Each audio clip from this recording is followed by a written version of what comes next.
The body architecture method is simple, featuring a gable roof formation with an OC concrete structure that is easy for the local building team to work on. Surrounded by wooden battens, the batten walls are made from local wood, flowway, which is coated with black used machine oil, which is cheap and easy to find, to protect the outer wood based on the local wisdom of builders from the north.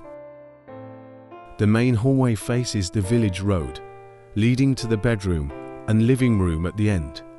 The family living space is located in the deepest part of the house, on sloping terrain, guaranteeing privacy while still offering views of the natural landscape of the Chamchuri forest and Doi Inthanon mountains from the observation deck at the end of the bridge. The tranquility and wildness of unspoiled nature, especially the last light before sunset, can be felt up close from the observatory.